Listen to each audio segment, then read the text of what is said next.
Hello, everyone. It's time for Van Chicagoland Stories, the podcast. I'm your host, Pete Costanis. This is episode 351, season 15. Today's date is July 28th, 2024, and welcome to the program. Yes, it's a new season for this podcast. A little while ago, someone sent me a message and says, how do you determine the seasons of this show? And I said, well, that depends on the platform I do. So I do 25 shows per season. That's for me to decide. I forgot to mention that. Sorry. So it makes it easier like that. But yeah, it's the first new show of the season, season 15. So on today's show, I will talk about a restaurant that was very popular in the city of Chicago for many, many years. It was Papa Milano's. It was an Italian restaurant that was located in the heart of the city. Also, I'll talk about another restaurant that was not, it was in the city, but it was far away, way far. That was on the, on the west side, northwest side of, near Austin neighborhood. That was Cafe Chablis. I'll talk about those. I have menus from both places. I took a little bit history of those places. There's not much. There's more about Papa Milano than Cafe Chablis. I apologize for that. Anyway, right now the program will go into a commercial break. And this program is brought to you by Bufferin Pain Reliever. I remember this product. And here's a commercial from 1983. So sit back and relax. If you have a headache, take some Bufferin. Or take something else if you like. So here we go. And I shall be right back. Thank you. Need any help? Oh, the movers are here. I'm still packing. I have a headache, and I can't find the aspirin. Take my Bufferin. Plain aspirin's smart, but it can upset your stomach. Taking Bufferin is smarter. It's a special kind of aspirin pain reliever. Look, some stomachs can be delicate, like this crystal, and plain aspirin can upset them. Bufferin gives aspirin relief, plus special buffers that help protect against stomach upset. How do you feel now? A lot smarter. Bufferin is smarter. Also an extra strength. Okay, everyone, I am back. I hope you enjoyed the commercial for Bufferin, pain reliever. That product's been around for a long, long, long time. I remember the commercials when I was a little kid. I see them during prime time, daytime, anytime. So I think it was in neck-and-neck competition with Bayer and Anacin. And you know what? You don't see those anymore. Not really. Now, Tylenol is the number one. Is number one, I believe. It's not aspirin. It's something else. I can't pronounce the ingredient. It's too long. Anyway, so I like aspirin. That helps. But according to reports, it upsets people's stomach, which may be true. But it's a good medicine. So Bufferin was a good product. It still is. Yeah, you can still buy it. And they come out with not just for headaches, but backaches and all kinds of aches you have all over your body. Especially older people like myself that do overstrenuous stuff around the house, like I did the other day. And the older you get, the harder it gets. Oh my God, it's just awful to be young again. So yeah, so it's still around. You can buy them at Walgreens, you can buy them at Osco Drugs, Walmart, Target, CVS. They got them online on Amazon if you wish. So it's it's one of those most popular products that's not spoken of today. That's odd. It really is. Yeah. Oh well, what are you gonna do? Anyway, on today's program I mentioned going to talk about Papa Milano's Italian restaurant in Chicago, also Cafe Chablis in Chicago, and I have some menus from both places, which will be a lot of fun. Before I get started, I want to mention one thing. So now it's a new season of Van Chicagoland Stories, the podcast. I'm very excited. We reached 351. Wow. Yesterday's podcast was about Ray Rayner, about the 60th anniversary of his show, Ray Rayner and Friends. I enjoyed doing that. That's great. And I will probably do a video of him soon and write a story on my blog soon as well. We'll see. I'm going to take my time. I got all year. There's no rush for that. And I had one request from somebody and said, do you enjoy doing this? Do you like it? Because I can't do it. Because I don't have time. I don't have, I don't know. Something, you make the time. You do. I understand. I'm busy too, even though I'm single. So, because I have responsibilities also. But we got work around the house, things to do. It's, it's everybody. But you do make the time. And listen, I always tell people, just make the time. Once you get started, you can't stop. It's wonderful. It's like, once you're done with one episode, you got to do another one. And it feels good. And you do that. It's like exercising. It's like, having a piece of chocolate cake. I'm sorry, I didn't mean to compare the podcast with cake. This is a terrible comparison. But, it's a thrill for me to talk about Chicago history like that. And there are podcasts out there that do talk about Chicago history. They talk about architecture, what's political history, sports history. There's a big demand for that. People love to hear that, which is great. That's wonderful. There's a podcast for everybody to enjoy. They would love that. Mine is a little unique because mostly it's about my memories of growing up. And I remember seeing stuff, as a child by my eyes like that. Also, it takes time for me to figure out, what should I talk about? What should I talk about? I receive suggestions from people most of the time, and I try. And so yesterday I was mulling over, and I was just surfing the net, the internet, that is. And I stumbled on two things, and boom, I found them. So that's why I chose Papa Milano and Cafe Chablis.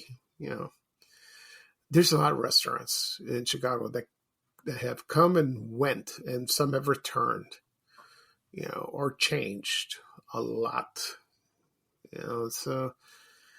and you always get an opinion that's split down the middle. They say it's wonderful, some say it stunk, some say the food, was impeccable, and some say it was garbage. Okay, I think it's the people who only went once and never went again.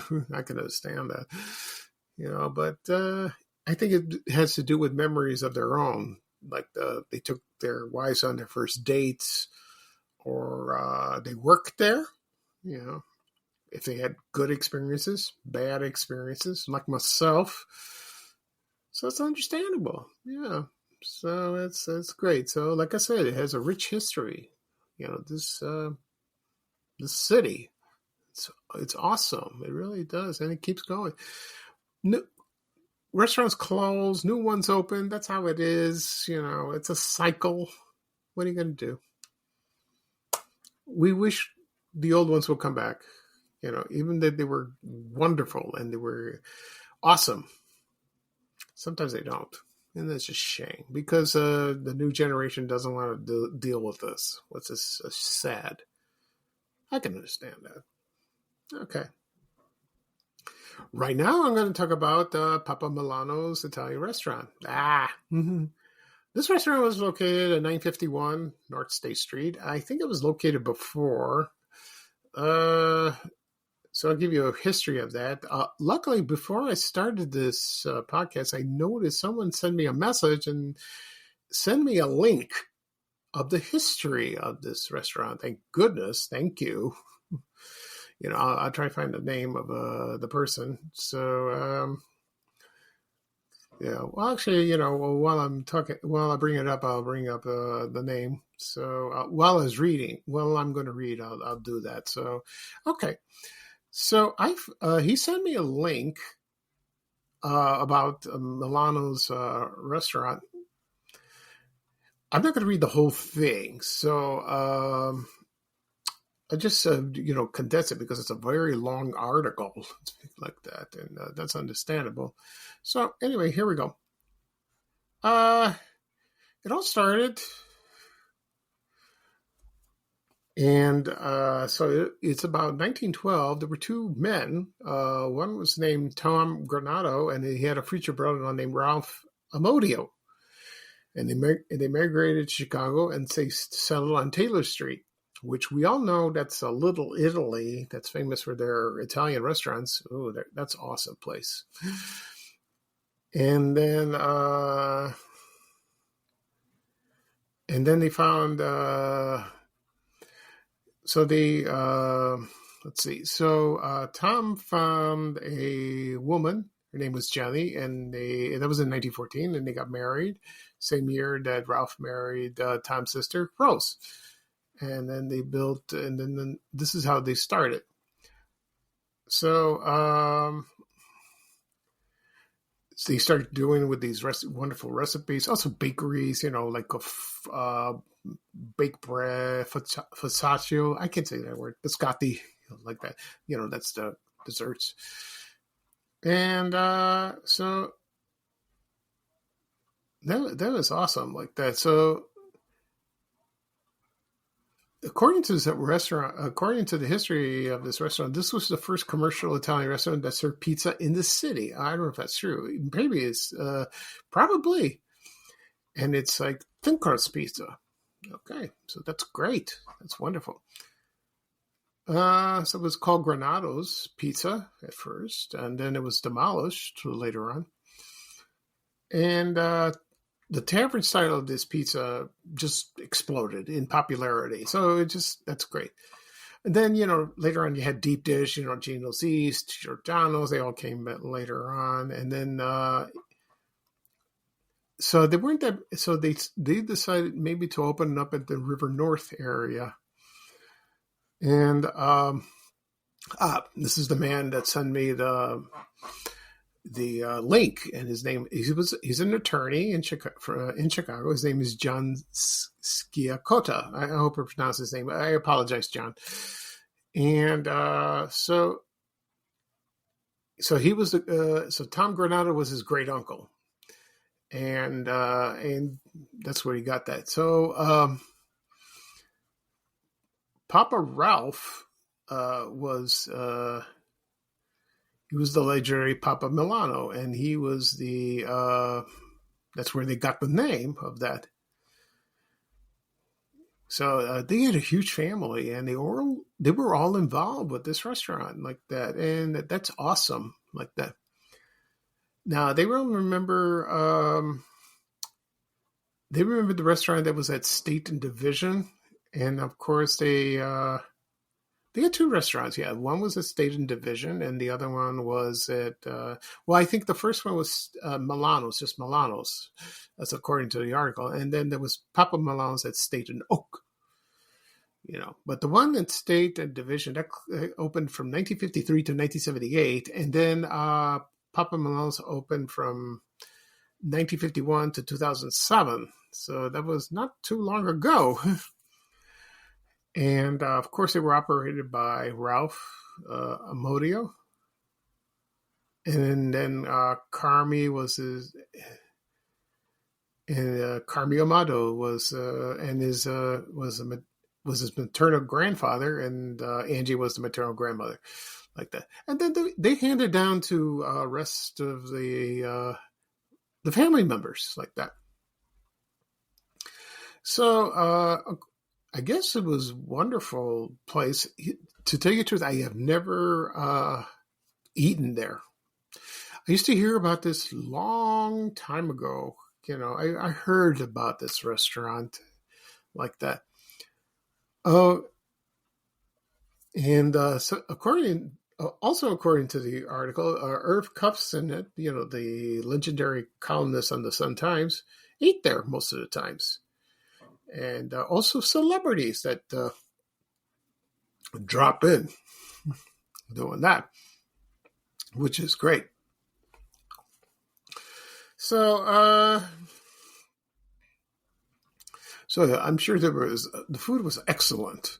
I'm sure it was. So I found the menu of this place, and I will bring it up. And I'll bring it up right now, and I could read some of the wonderful things they had. Like, for example, appetizers, antipasto, Italian salami, celeries and onions, pickled red peppers, pickled eggplant, Italian capricolo. Is that how you say it? I don't know. I'm not very good. My Italian's bad. So like that.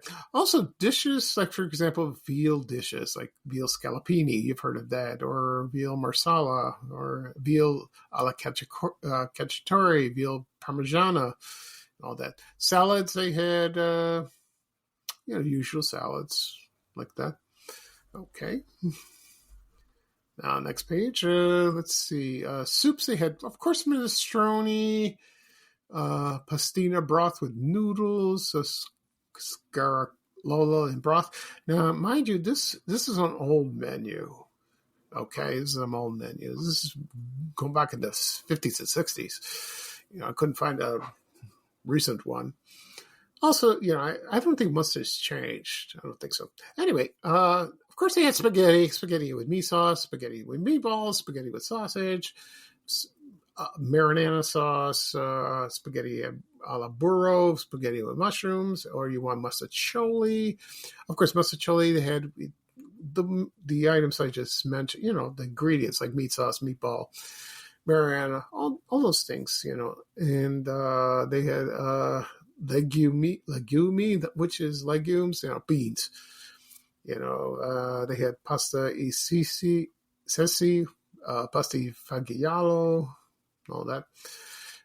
And so that sounds great. It really does. They had nachi. This is a specially made potato noodle made daily, served with our famous sauce. You know what that is. They had chicken alla Milano. It was baked disjointed chicken with peas and potatoes, baked pure olive oil and special care seasoning. That cost $2.25 at the time. That sounds awesome. Of course, they had American dishes: steak, chicken, pork chops, lamb chops, peppered steak, breaded veal cutlet. They had that. They had their own wine list, Italian wine, like Chianti or Rivera. That's a nice white wine like that. They had their own table wine like that. You know what they had for beer at the time? They had Schlitz, Budweiser, and Miller High Life. Of course, they had desserts. They had spumoni, cannoli, tortoni, and zabajoni. I don't know what that is. I'm not sure. I'm Greek. I couldn't tell. So like that. Of course, they had pizza. Yes, they had pizza. They had pizza with cheese, pizza with sausage, anchovies, mushrooms, and a combo, if you like. Other, let's see, main courses. Of course, they had lasagna, and sometimes it was served with Italian sausage with French fries, if you want. They had egg. So the lasagna was, like you all know, it's layered with cheese and meat, baked. That sounds awesome. I love that. Also, they had eggplant parmigiana. They call it eggplant alla parmigiana. Fried eggplant with Italian cheese, battered eggs, baked, served with our own famous sauce. You know what that sounds like? Moussaka. Just like the Greek dish, which I love. That's with eggplant, but it's a little different. Now, braccioli, I think that's how you pronounce it. Excuse me. Rolled beef steak stuffed with our own special ingredients, cooked and served with our own famous sauce. You know, that sounds interesting. I should order that. Of course, they have bar specials, cocktails, martinis, Manhattan, daiquiris, whiskey sour, Tom Collins, you name it. They had it all there like that. Green cream de menthe, white cream de menthe, peppermint schnapps, gin and tonics, gin sour, you name it. They got all that, which is hilarious. Anyway, so that sounded really good. Okay.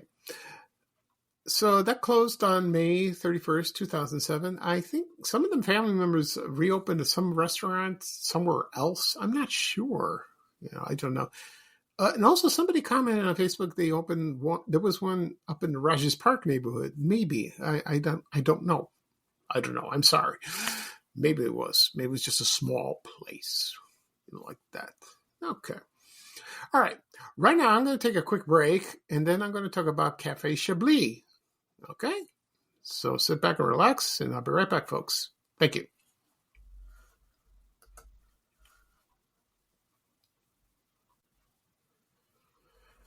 Okay, everyone, I'm back. I'm going to talk about, right now I'm going to talk about Cafe Chablis.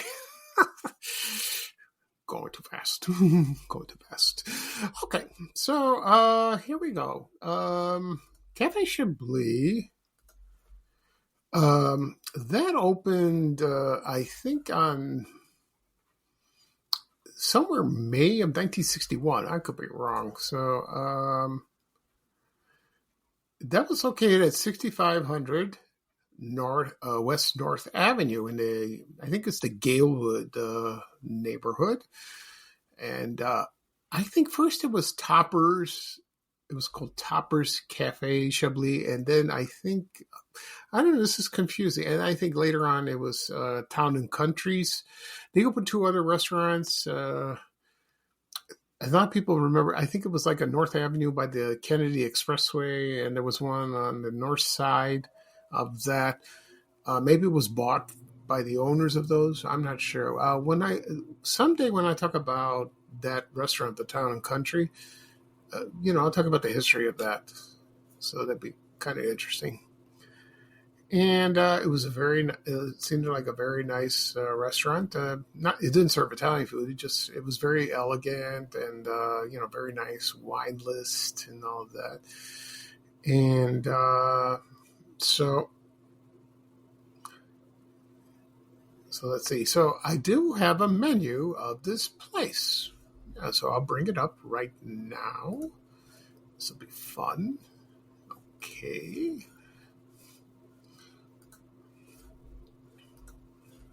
Here we go. Okay, here we are. So let's see. Here we go. For starters, they had appetizers, they had marinated shrimp cocktail, escargot, French, snails, if you like snails. Light garlic butter sauce like that, or it's nice butter. They had Milsos marinari, it's French fried zucchini with cauliflower, and half a dozen oysters or clams on a half shell. If you love seafood, this is for you. And let's see, tossed mixed green salad with chopped eggs. That sounds good. For soups, they had baked onion soup with gratin. I think that's cheese, I believe. Then they had gustapso. That's like a real cold soup. Chilled vichyssoise, cold potato soup. Alice from the Brady Bunch said that. She said, vichyssoise is such a pretty name for cold potato soup. I remember that when she went on a date. And they had soup of the day, of course. Okay, so sandwiches and salads. They had, for example, salmon Nova Scotia on pumpernickel bread with cream cheese. Never heard of that. The Cafe Chablis burger with sauteed onions, cheddar cheese, and Stetson fries. That sounds good.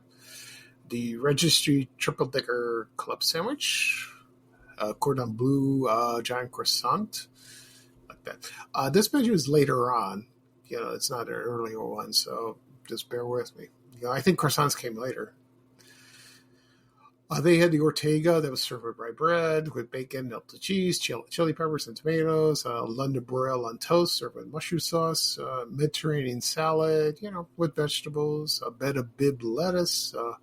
Hawaiian salad with whole pineapple boat with fresh fruit and berries of the season. That sounds good.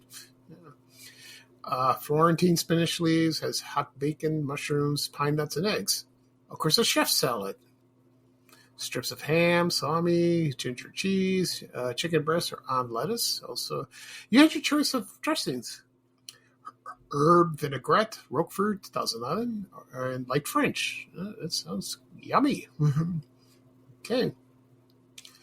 Pasta dishes, they had linguine with clam sauce and cream, fettuccine alfredo, cannelloni primavera, and they had quiche of the day. They served quiche.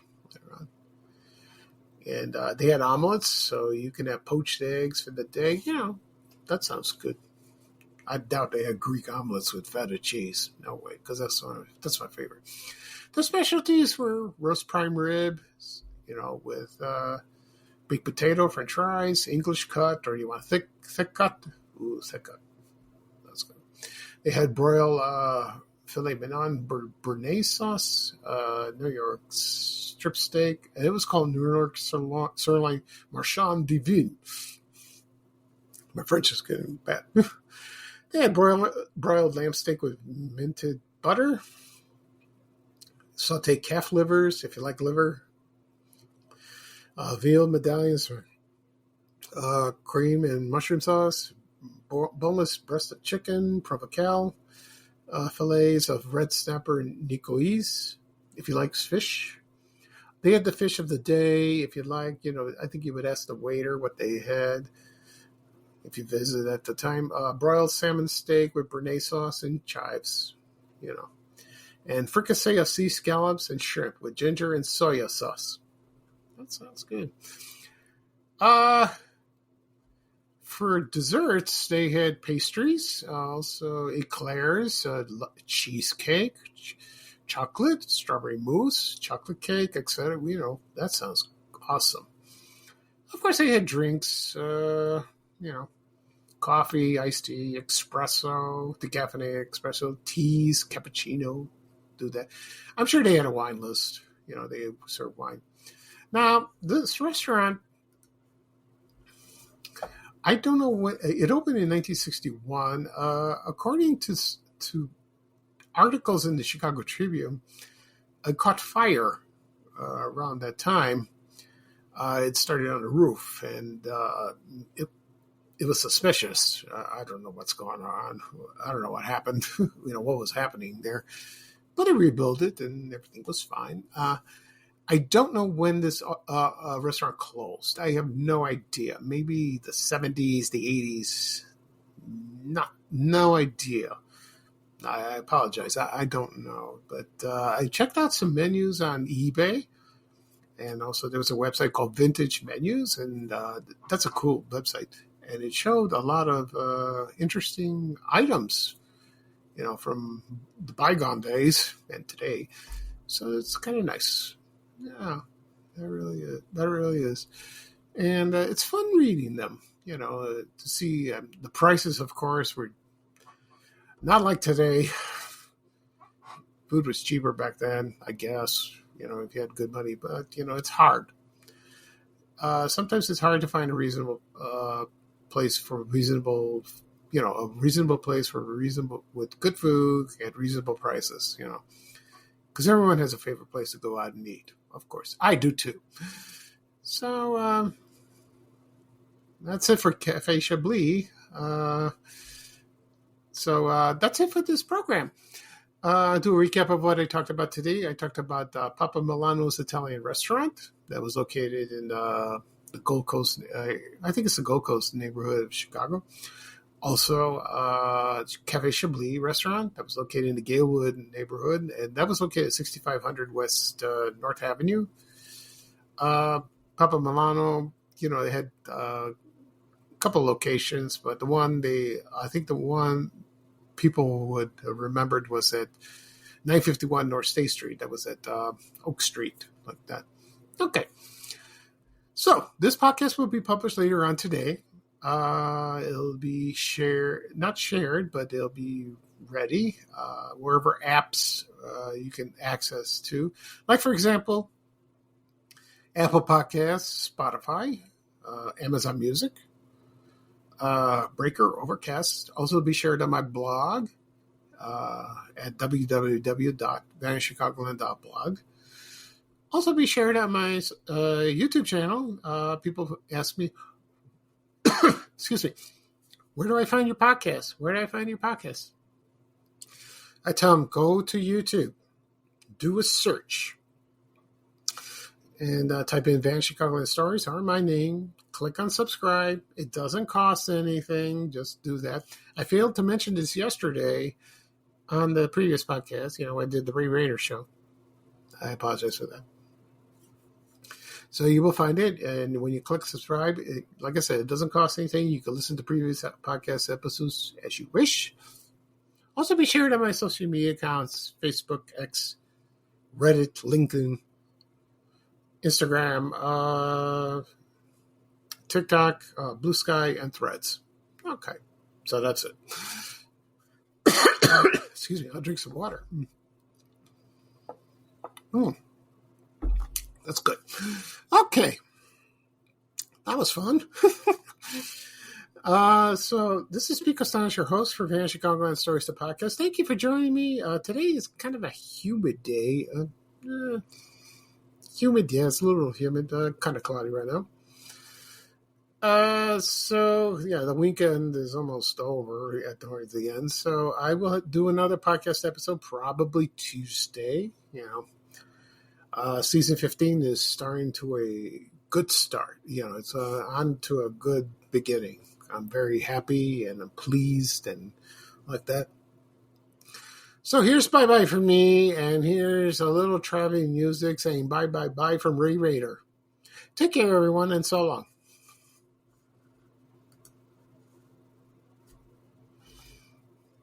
We have to go. Bye-bye-bye.